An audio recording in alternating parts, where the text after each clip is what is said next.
Hi, good morning, everyone. Um, we're going to continue with our lectures on quantum mechanics. And again, I'd like to mention our reference. It's Introduction to Quantum Mechanics by David J. Griffiths. And if you have extra resources and if it's possible for you to buy online, I recommend that you have this book as soon as possible. So we will um, continue with the lectures. So we're now in function spaces, and function spaces are similar to vector spaces, and we're going to apply linear algebra on functions, and let's see if these functions are behaving like vectors. So um,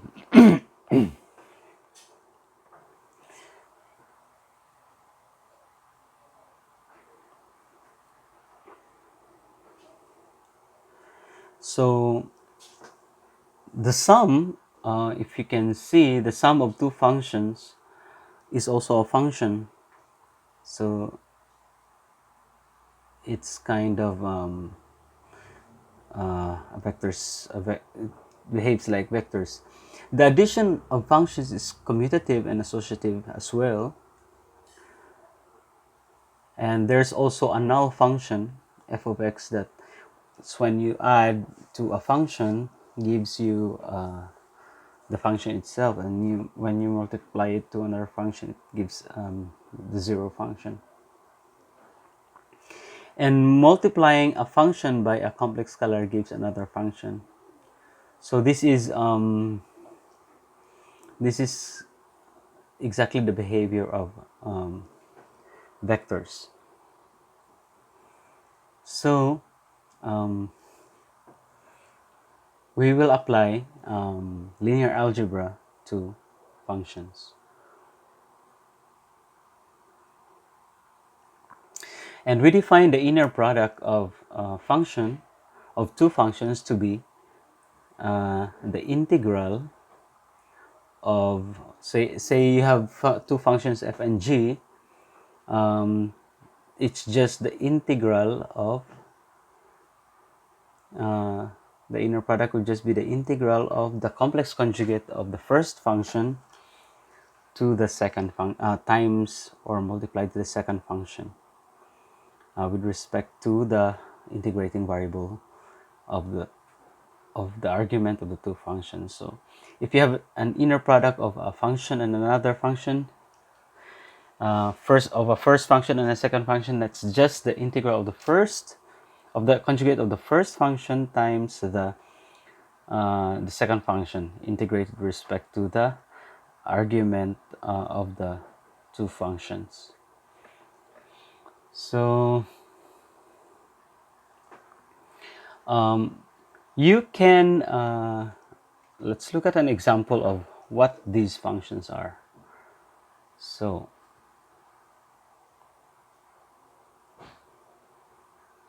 So by the way, the inner product must satisfy uh, the equations 3.19, 320, and 3.21. So let's look at that. Let's look at those things again.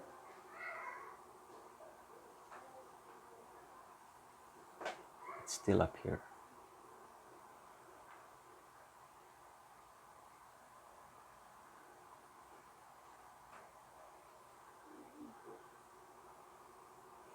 So it must satisfy this. Where's 319? It must satisfy this one. And this one also on this one. It must satisfy this, and this one. So let me just take off my space out of the video so that we can concentrate on the slides. So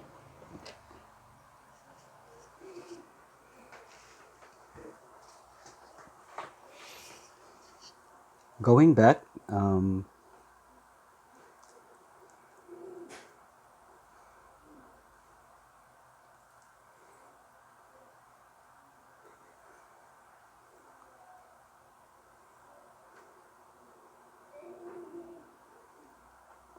so going back on function spaces, by the way,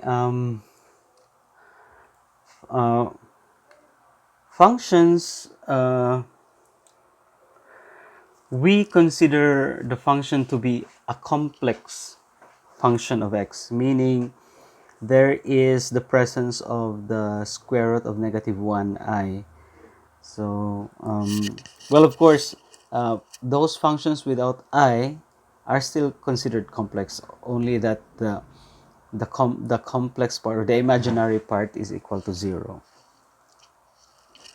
And in function spaces, the inner products are integrals and the derivatives are linear transformation, as we have shown, as we have encountered here in equation 3.87. And the one condition that is very necessary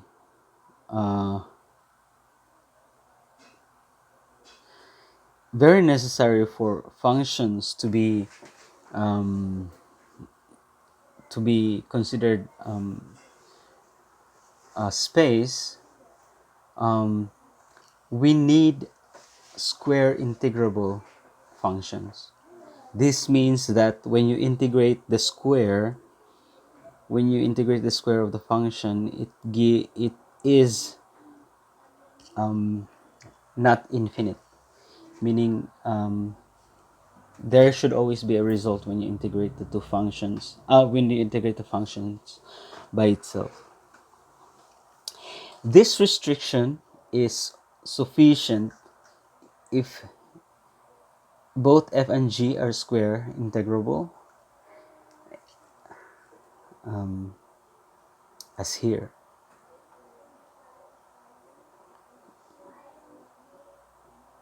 There. So let's take an example. Consider the set Pn of all polynomials of degree less than n. So this is Pn here, a polynomial. On the interval -1 to 1. This means that the x could only take values of -1 to 1. This is called the domain of the polynomials. So looking at this, the polynomial has the highest variable raised, the variable raised to the exponent n-1. This is the highest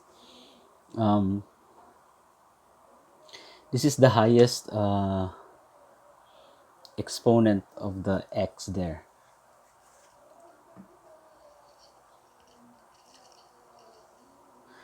So these are actually square integrable. The px are square integrable. The Pn is a collection of all Px. P1, P, no, what I mean is that the A of 0, A of 1, A of 2 can assume any value. Could be anything.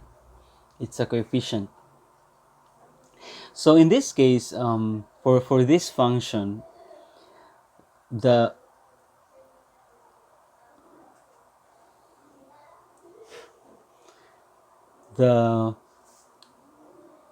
basis would be the set of powers of x. So we have for the first function, vector function, second, third, and so on. That's the basis of this function here, p.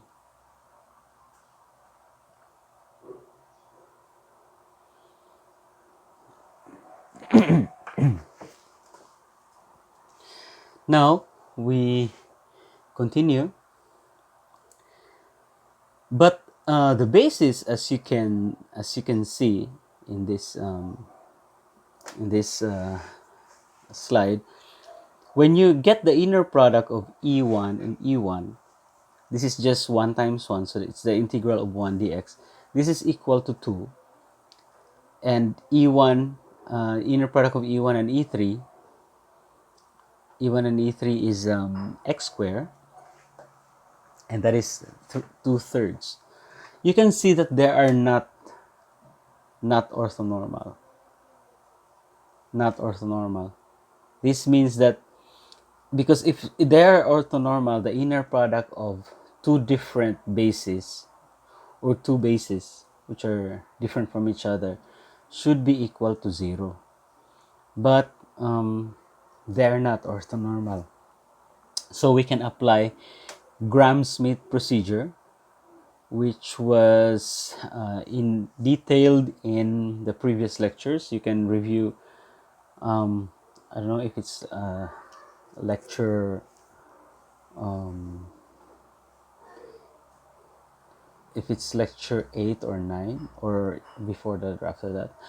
So there's a detailed Gram-Schmidt procedure that you can follow in that lecture. And then when you do that, you will arrive at the basis, the new basis, which are called the Legendre polynomials. They are denoted by p of x n. And so your new basis would have this form. So e1 prime here would be square root of 1 minus 1 half, or square root of 1 half, p of 0 of x, where n is 1, 2, 3 until n. So in the following table, you have this Legendre polynomial.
So this is just f.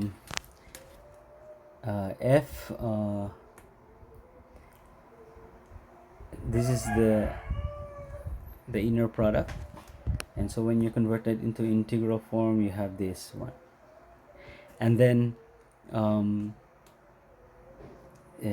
you do the integration by parts, you'll be able to get this. So this is your final result, and if you compare that with this, it's kind of off, and there are two terms on the right side. However, you only have one term on the left side, and the right side you have negative df of g. You're supposed to get this, but it's not what you get when you do the inner product. What is what can be done with this? So in this case, because you have a negative sign there, that means that this means that you have to get rid of this boundary term. You have to get rid of this. You have to get rid of that. So what will you do? This so that you will have to have functions that have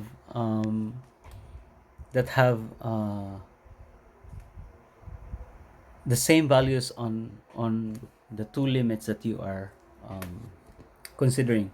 So it should have a value the same as that of the same value in the points A and B, for example. And that because of the negative sign here, you found out that the operator D is skew Hermitian. We knew what skew Hermitian was in the previous lecture. So your function that would be Hermitian will be this one here, I times the operator d hat, or the derivative. So the I there compensates for the minus sign coming from the integration by parts. And as for the boundary term, you can throw it away if you have functions that have the same value at the limits of the integration,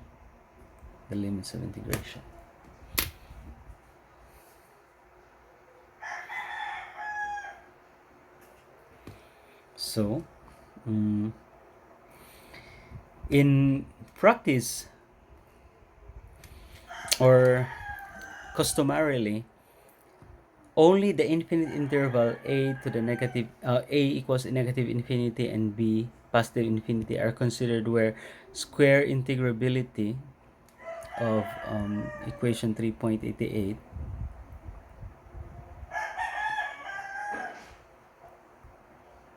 here, the square integrability, this is a necessary condition for function spaces. That guarantees that the function a and b is equal to 0, and hence we have this.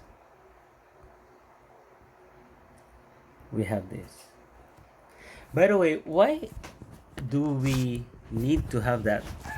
Because when we studied about wave functions, the wave functions are able to represent particles when these wave functions become 0 at infinity. So that's why that's why this is very important. So at f negative infinity or positive infinity, the function should be 0 here.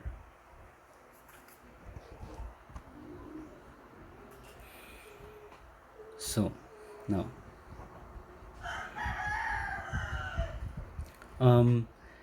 however, there's another problem.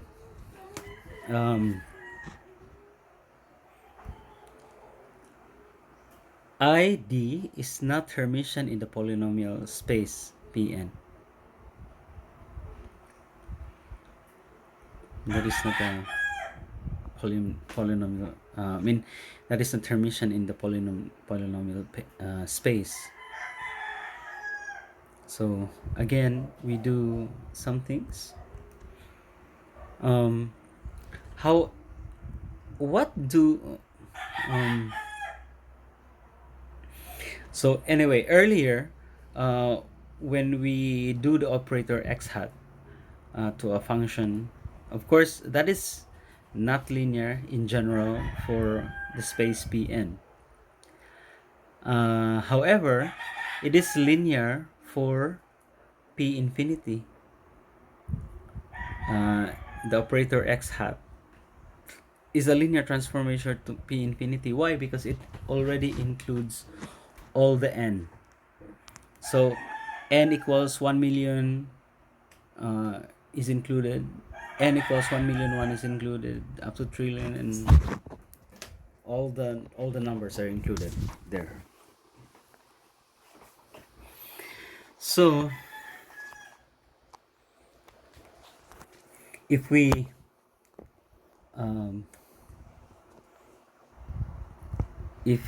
take a look at this function, let's talk about this later.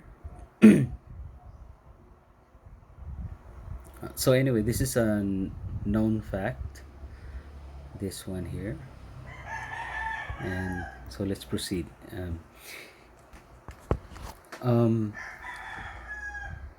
The linear transformation x on P infinity is Hermitian, because as you can see, if you have f of x here, complex conjugate times x of gx dx is just equal to the integral from -1 to 1. By the way, -1 to 1 are the limits here, because these are the conditions of the polynomials Pn. They have domains of -1 to 1. So these are the two are just the left side and the right side are just equal, so that you can see that they're indeed Hermitian. This one is f of xg, and this one is x f g.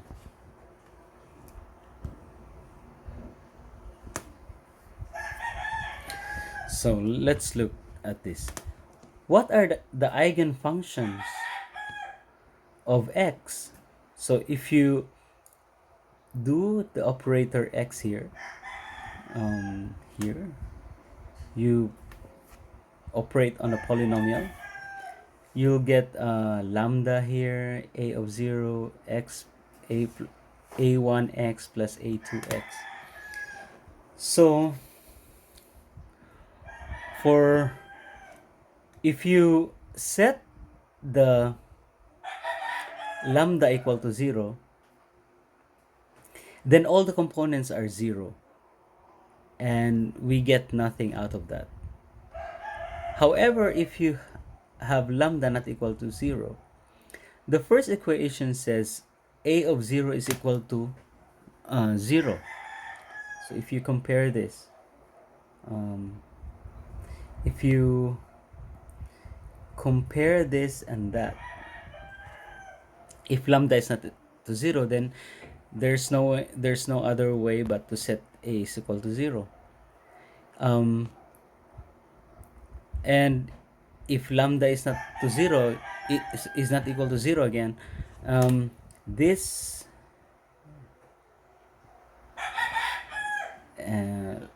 this one here,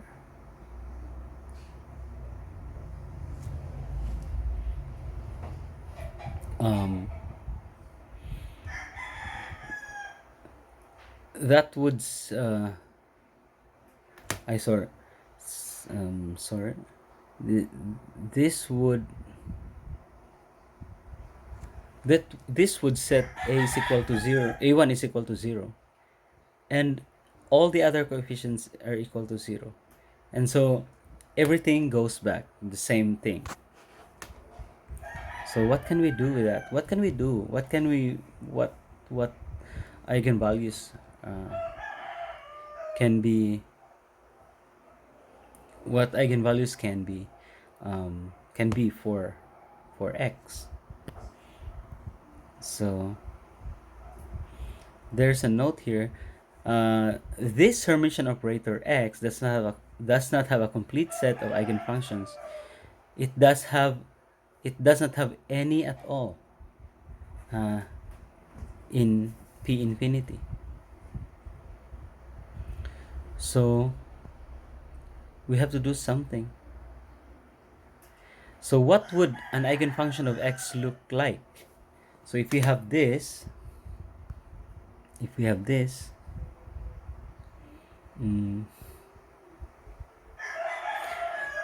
here, of course, lambda is constant as the eigenvalue.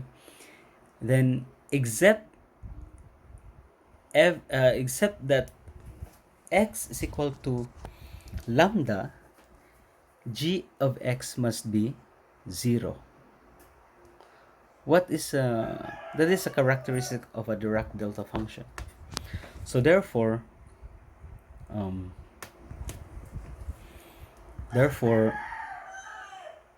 our eigenfunctions would have to be this form.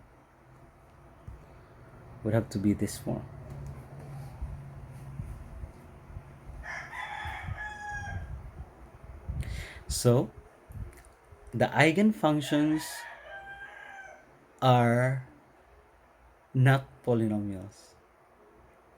It is a Dirac delta function, and so it has no eigenfunction in p infinity because the Dirac delta functions are not polynomials, and they're special kind of function. There's special kinds of functions. So these are the eigen functions of the Dirac delta function. Is the eigen function of the x operator.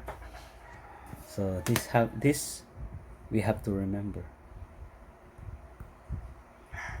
This one here, right there. So the eigenvalues of the Hermitian operator are real, and the eigenvectors belonging to a different eigenvalues. I mean, the eigenvectors belong to different eigenvalues are orthogonal. Why orthogonal? You can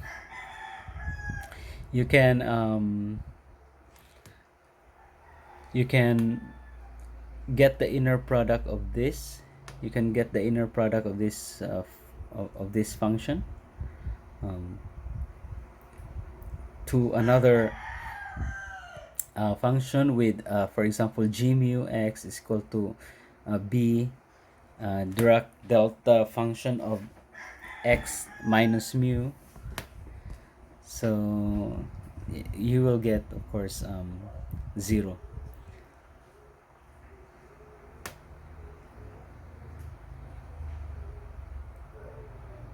There's another note. The completeness of the eigenvectors is valid in general only for finite dimensional spaces. But how about here in function spaces? So anyway, let's continue.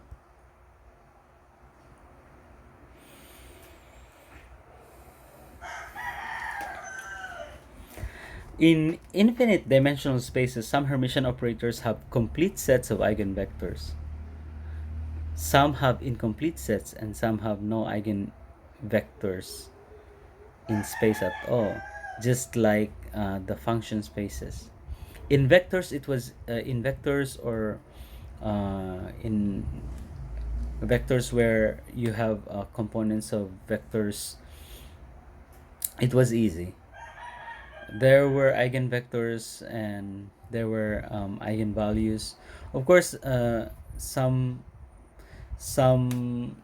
matrices would not give you eigenvectors and eigenvalues, but in most of the cases you have the eigenvalues and eigenvectors for vector space.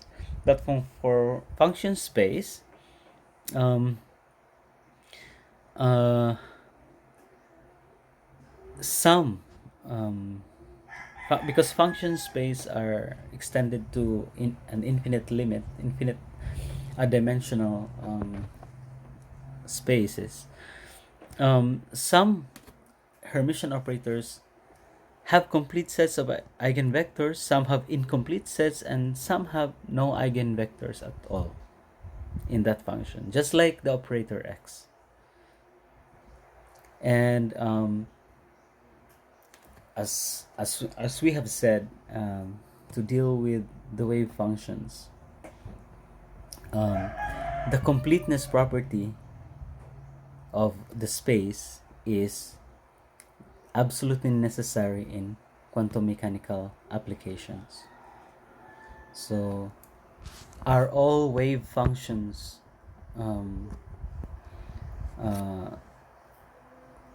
follow the quantum mechanical processes?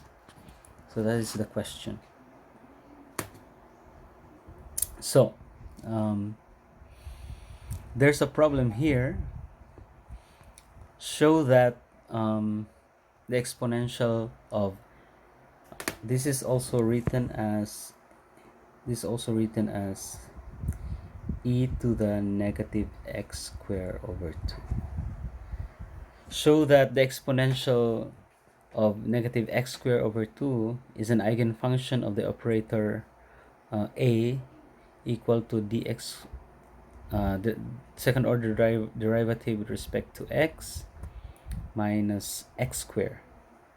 Find its eigenvalue and construct the matrix representing the derivative operator d, and also construct the matrix representing d with respect to the orthonormal basis in the space Tn for problem 3.26. This is very long, but be sure to know the process in solving that.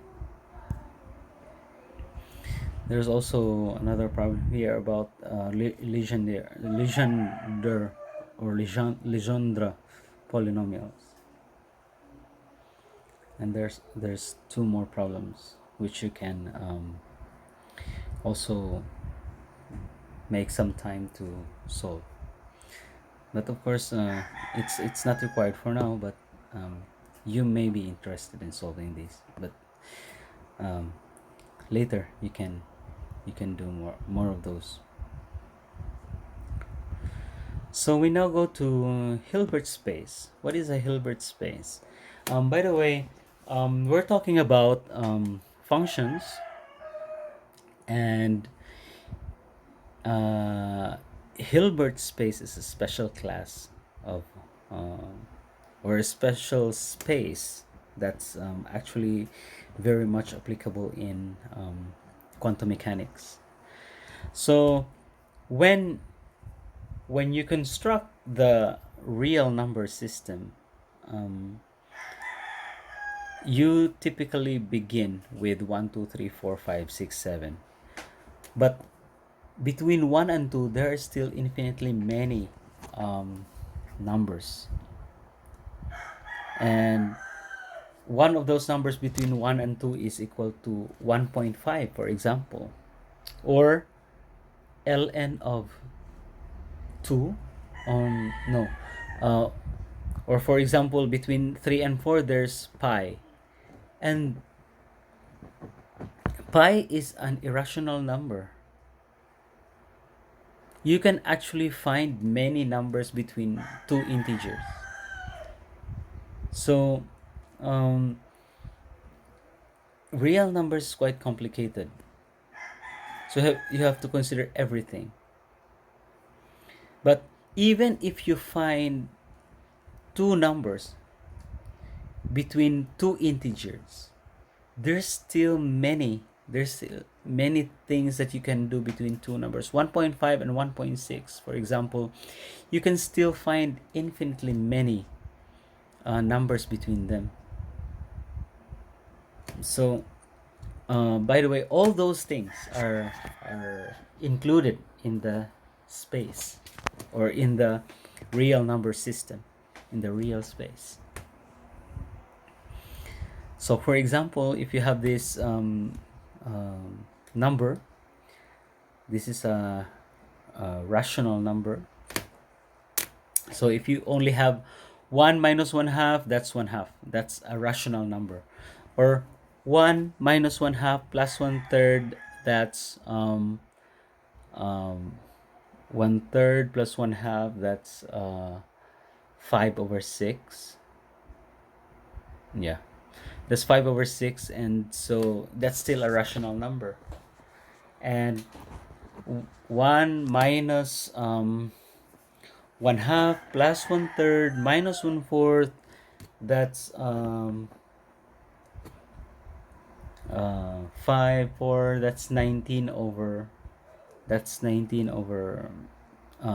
what, minus 1/4 is 20 minus 6, that's 14/24, that's 7/12. That's still a rational number. But how about extending the limit of n to infinity? Would an still be a rational number? It's not a rational number anymore, because the limit of this series is ln of 2. This is not a rational number anymore. So this ln of 2 should also be included in the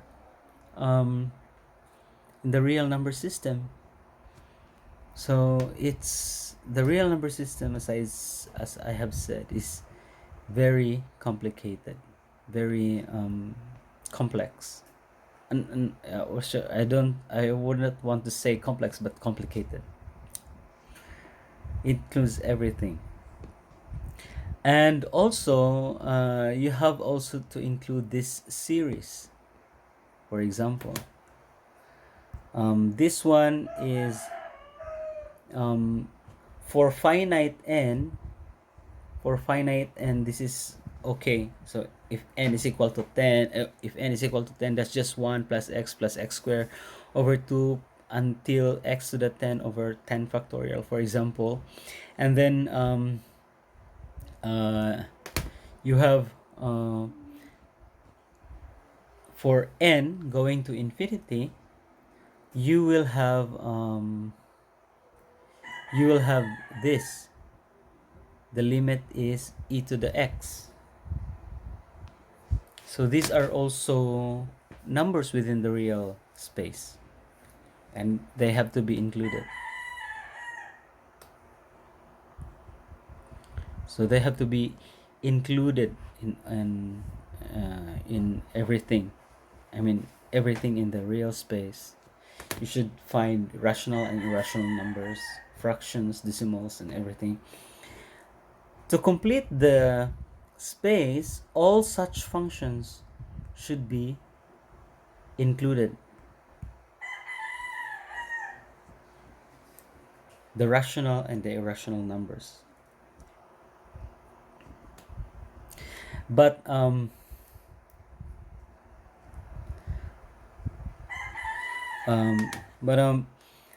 some functions, just like Pn, that we have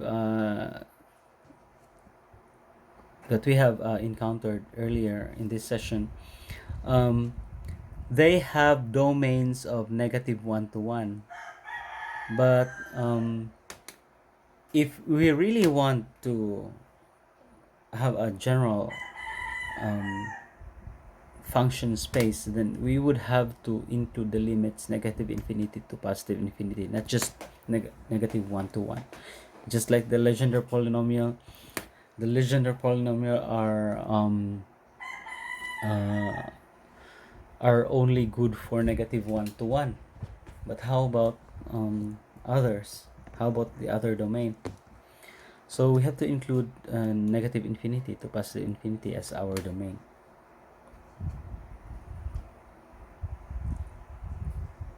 So there are also other example.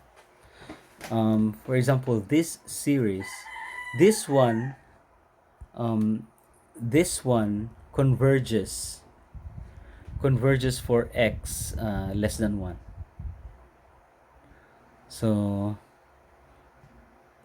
this has a limit for x, but you there's a restriction on the x here.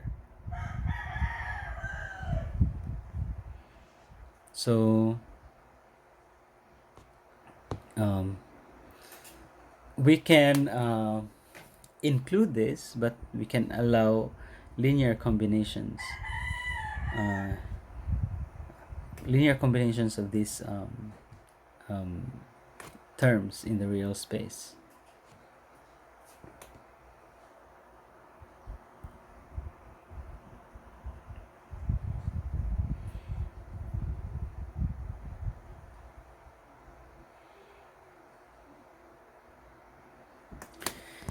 So anyway, we have encountered different kinds of numbers in the real space. So we'll now go to uh, the the function. I mean the space, the basis of the space. So may I just read this? Completing a space does not involve the introduction of any new basis vectors. However, allow linear combinations involving an infinite number of terms. So that for your function spaces, these were so these are your um, your vector in the these are just the vectors in your vector space, but at this time you have to set the j here from 1 to infinity for function spaces, so that here, this one, you have to take note of that limit in the summation. And we of course provide that the inner product of alpha to itself would have to be square integrable. And take a look at this. That's still infinite. And this one is now called a Hilbert space. That's the Hilbert space. And your vectors or your functions are represented by these two. I mean, sorry. Your functions are represented by vector lambda following a square integrability property.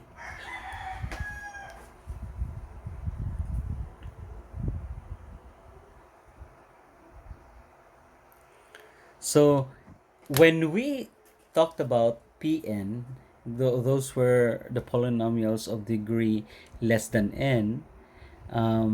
It was characterized for x having values negative 1 to 1, and so we call it a space L2 from negative 1 to 1. Or if we have a set of functions that are square integrable in the limits a to b, then that's just L2 from a to b. But in Hilbert space, the limits or the limits of the domain should be negative infinity. In Hilbert space, the limits of the domain should be negative infinity to positive infinity, because it's where the wave functions live. We cannot limit the wave function to be just at -1 or at +1. We have to include all the space, as the wave functions extends all throughout the universe, which has infinite limits. So um, we have in the previous slides we have encountered this, the eigen values and eigen functions of the derivative operator, id hat and x hat. So we have this for the derivative operator times I, not the ordinary derivative, but times I, and then you have for the x operator. So there are no restriction on the eigenvalues here. So every real number is an eigenvalue of id, and every real number is also an eigenvalue of ix. So say for example, x multiplied to x multiplied to a function x cubed, that would give you x to the fourth. Yeah. So what is the eigen vector there, and what is the eigenvalue there? So anyway, these are the eigen functions, or the eigen function.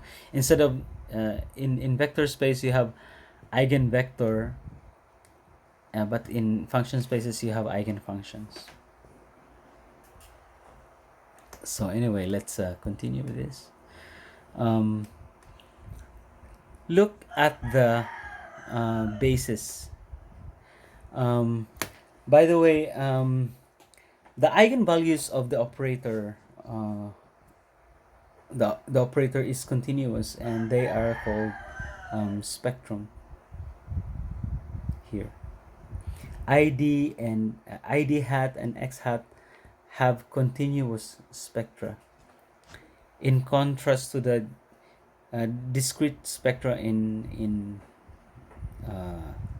the vector space. So let's just check the square integrability of these eigenfunctions. So look here. The integral of f lambda x conjugate f of lambda x dx is just equal to a lambda square, and when you evaluate 1 dx from negative infinity to positive infinity, that gives you infinity. The same thing for g lambda. What can we do with this? These are not square integrable basis. So we can set this to be Dirac delta functions. You can set this to be Dirac delta functions as here. So because that's the only remedy that we could have. That's the only remedy that we could have for this infinite divergent integral. So this one could look, this one could look like, or could be given by that, and the 2 pi here would just be for convenience, because later on we will know that they're just Fourier series, Fourier series of The bases are just 4-year series. It's a 4-year series. So for this one, you can set it to be Dirac delta also. So that's the remedy of having this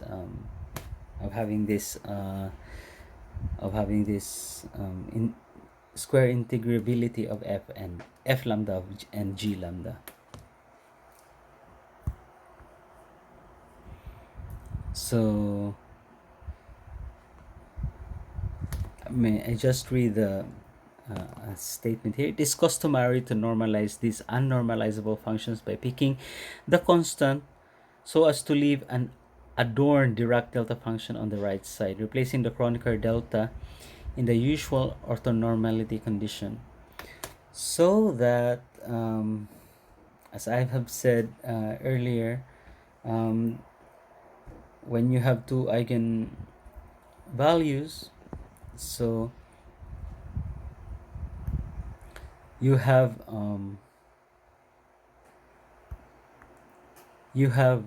now f of x.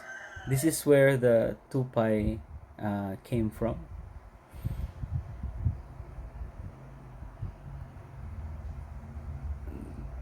You have this as the eigenfunctions of the I d hat, the normalized eigenfunctions of the I d hat, and this is the normalized eigenfunctions for the x hat. Because if we didn't know about the Dirac delta function, then we will not be able to get the normalized eigenfunctions of these two operators, as you can see from here. If we did not substitute the Kronecker delta, or the Dirac delta, the Dirac delta functions, then we would not be able to get the normalized eigenfunctions of, or eigenfunctions, or the basis of the function space. Wait,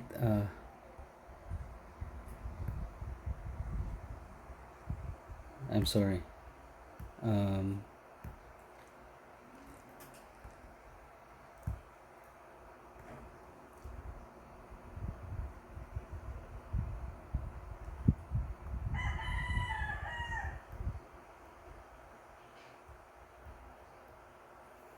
So now we're going to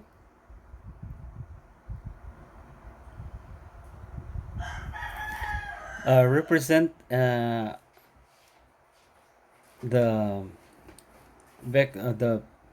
vector function with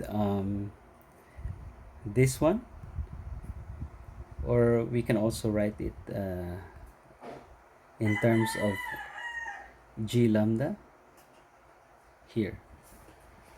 So if we take the inner product of f mu with this vector function here,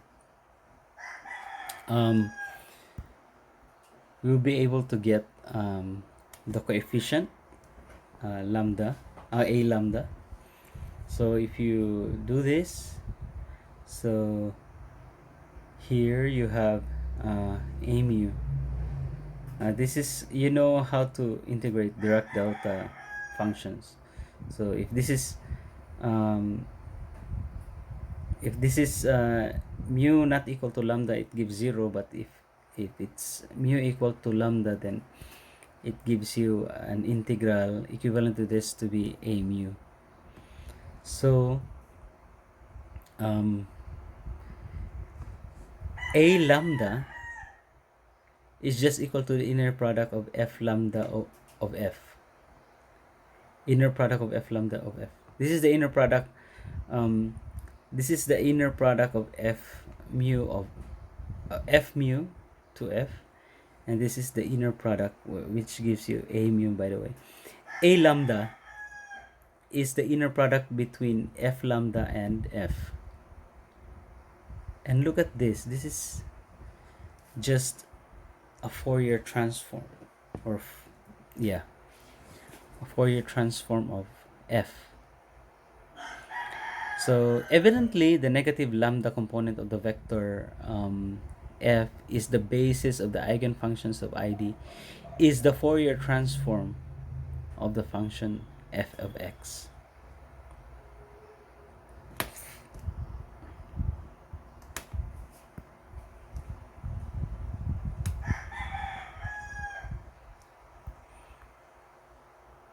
And the same for b lambda. If you want to get the coefficient,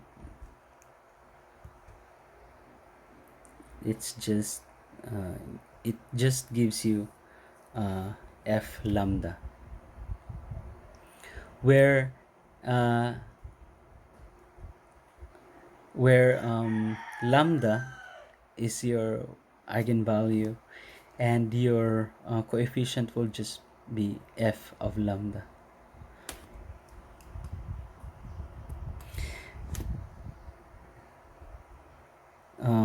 May I just read? May I just highlight it? The lambda component of the vector f is the position basis is in the position basis is f lambda itself. So this sure looks like very complicated, but you can review the lectures over and over, and then you can understand how it's done. And the most important thing for now is how are these done, how things are done in quantum mechanics.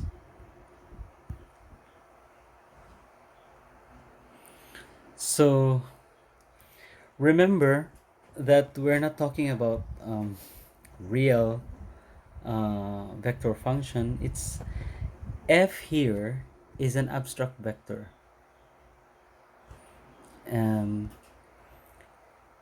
F is an abstract vector which can be expressed with respect to any basis, and f of x is merely the collection of its components in the particular basis, consisting of eigenvectors of the position operator. We will understand more of this when we go to the applications of this in quantum mechanics. Later on, when we talk about generalized statistical interpretation, we will be able to know how these are important to that one, to the generalized statistical interpretation, and of course in uncertainty principle, the derivation of the generalized uncertainty principle.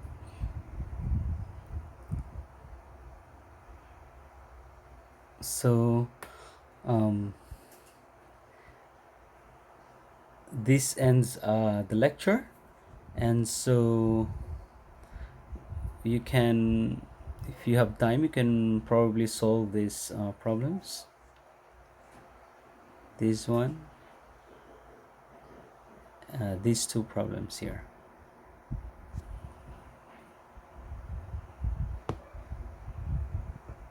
So we will tackle the generalized statistical interpretation in the next lecture.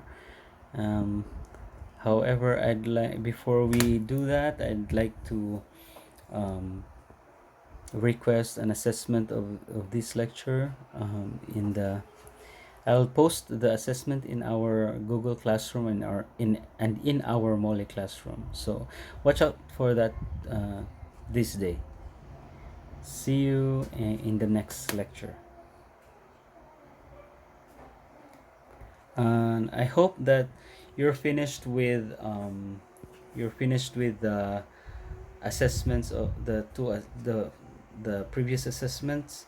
The deadline of those assessments is this week, and of course you'll have new assessment today, and that would be for the next week. The deadline of that would be for the next week. See you, and I hope you enjoy the rest of the day.